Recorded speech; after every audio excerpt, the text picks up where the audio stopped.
Films.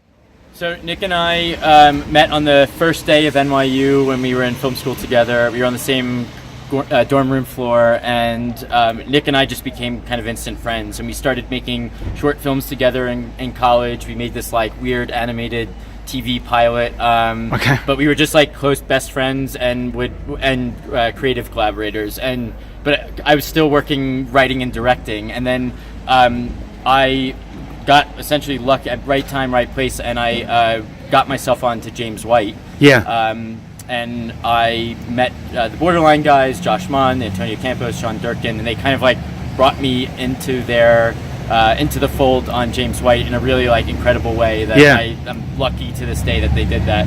But while Josh was waiting for Matt Hannum, who ended up editing James White, to become available, they needed an assistant editor, someone to sit with Josh and work with him. And I knew that Josh and Nick would get along, and I called Nick and I said, there's this opportunity, I think it's going to change your life, do it. And he said no to me at first. Oh my God. And then I had him and Sean Durkin called him and said, we really want you to do this. And finally Nick said yes. He cut the film, and then 2 years later he's directing the Grudge movie, which is his next studio film that he's doing. But so Eyes of My Mother is something that Nick had this script. Between the Borderline guys, myself, Max Bourne, who's been he's like one of our other producing partners. We kind of just like knew Nick as friends with him first and foremost. Yeah. Knew the ideas that he had, and then just everyone like jumped in 120% to help get this movie made. And we had no money, a very like no name cast. It was a weird script, but I think it takes like people willing to make that kind of risk to get those types of movies. And something I will say about Sundance is like there is no other festival in the world that like will take a movie like Eyes, set it on a platform where people like can really talk about it in a real way, and then grow a director. Like now Nick is back here with a bigger film, Piercing, which was our most recent film with him, and he's going on to direct a studio film, and like Sundance took the chance on that and made it happen. And Nicolas had some very concise ideas on how to scale back the film as well. But then every single sequence in this film is loaded. I mean, there's so much eye candy.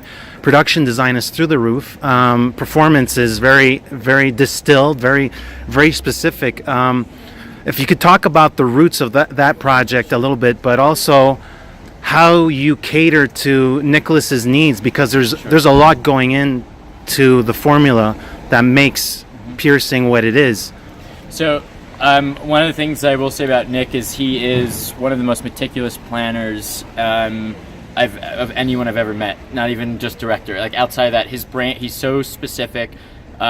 The things that he says he wants to do, they usually don't change. He is somebody that if he makes a plan, that is the plan. Okay. But he's also incredibly flexible as well. He has to be, And so the Piercing started very soon after Eyes of My Mother. Nick had read the Haruki Murakami novel, which the film is based on and adapted from, and had said that was kind of the next thing he wanted to do, and it was definitely like a higher profile film. Like you said, there's a lot that we had to do just given the nature of the film that really started the better part of 6 to 8 months prior to shooting. Yeah, I can imagine. One thing that Nick did was he created this 70-page lookbook that had everything. It was essentially a feature film's scripts page worth of images, of wardrobe images, style references for camera angles, colors, anything and everything you could possibly map out the full picture of textures, tones, colors, smell. Yeah, and when you scrolled through this lookbook, you said, I get the movie he's trying to make. Yeah. On top of that, Nick created miniature models with the production designer of all the different sets that we were going to be shooting in. And then after we had those, we had we shot in 2 hotels, which were practical locations, and then otherwise built sets. And then we also had miniatures. And Nick photographed the entire film with still photos, and then cut together a rough animatic of it. So we essentially had a rough cut of the movie 2 months before shooting. That's nuts. And obviously things changed when we shot there, but there was such a high level of planning and I think that reflects in the movie. There's a tightness to the visuals, like the design, the cinematography. It took us, I think, 5 months for the miniature city to be built that you see in the title sequence. And that's all stuff that just takes a ton of planning, which is very different from what TYREL was, which is more improvisational. So there's these two films are really interesting to have here because they're quite the opposites of each other. So this is a perfect segue into Sebastián Silva's film. So if you're following the trades, you see that one project falls apart, and it's one that had an actor with clout. And in the Q&A, he just basically gave an idea of like, hey, I want to collaborate with people that want to be proactive and adhere to this crazy idea that I have. And even though it looks micro in detail, there's a lot of things happening in this film. And it was done with a short timeline, I imagine. So perhaps you could talk about the complexities of that project. Even though it looks micro in detail, there's a lot of subtext to it. There's a lot of ideas that are being expressed. And Alexis's camera work is also, geometrically must have been really, really complex. So perhaps you could discuss the complexities of mounting a project in a quick fashion, and then the actual filming itself. Sure. Well, so we finished shooting Piercing in December, end of December, right before the new year, and we were shooting TYREL February 1 of the following year. This of 4 weeks.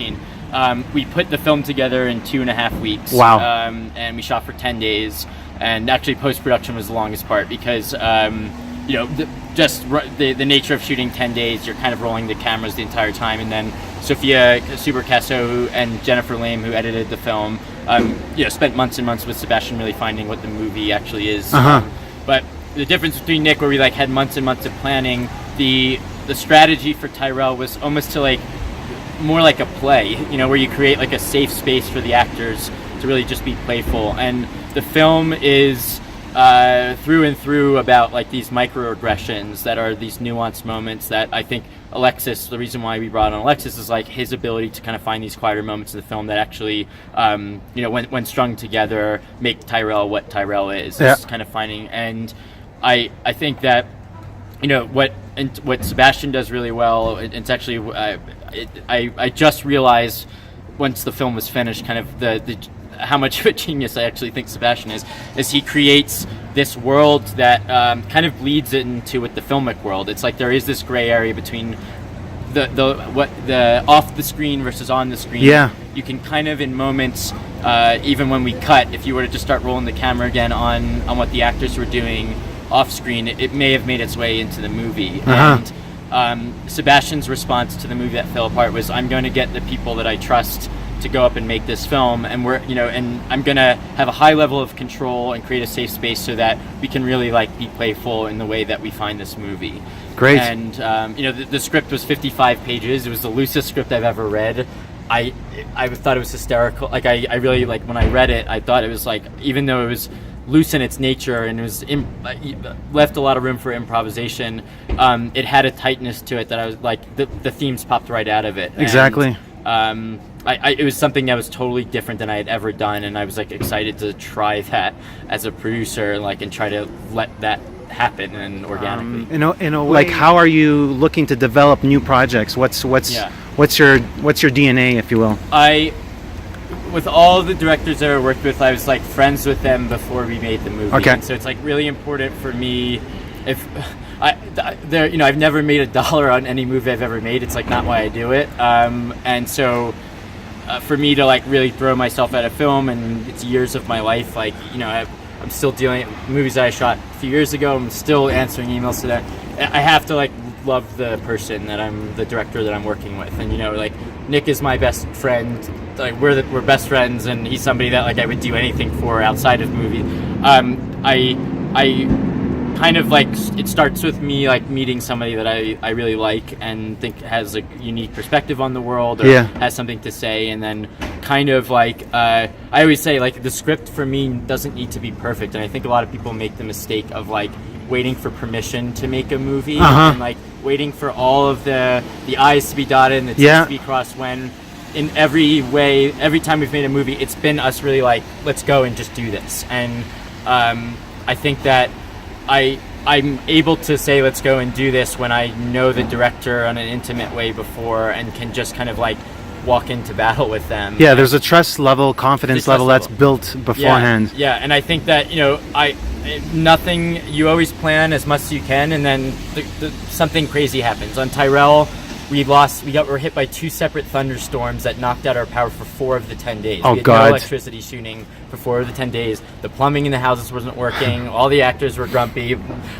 So there's things that, like, that's the kind of stuff you know, nothing like we ran up there and we shot the movie, and there's like, it's, if I can say like one thing, it's like it's not brain surgery, like it isn't this like giant if anything, like people should feel comfortable in that you can demystify the filmmaking process a little bit. If the idea is good, the theme is good, you just like go and do it. So fear for you is a motivating factor. Yeah. Sorry, fear is not? Fear is a motivating factor for you. Yeah, I would say, I mean, I there's nothing fun for me about making something that I'm comfortable with. Like subject matter, for me the accomplishment of like, holy crap, we did this, is like, it was tough, you know, and movies as, you know, whether from an investment standpoint, from like a logistical standpoint, like movies shouldn't happen. Like it's crazy to me when it's no matter the movie's good or bad, when a movie is made, it's like something to be celebrated because it's really difficult. I think it's the case for everybody at Sundance with their first, second, third feature, even seventh feature like Seb. It's incredible, and so like I think that it's something where if you're uncomfortable, that's when the good stuff happens. And I think it's like you should pick stuff that you don't understand or that's like above your experience level, or I'm learning my way to this day. Like I don't know what I'm doing. Does anyone know what they're doing? I think it'll still be for the next 30 years. Yeah, nobody knows what they're doing. It's like this discovery throughout the entire thing. And I think just like jump into the unknown and work with your friends and like try to make the best movie. Well, you're making great decisions, if I can end it off that way. I really love the uniqueness, the voices of the filmmakers that you have sort of harnessed, and so on that, congratulations and continued success, and at some point the bills will be paid months in advance. I don't know about that. At some point it will be. Thank you very much, Jake. Thank you.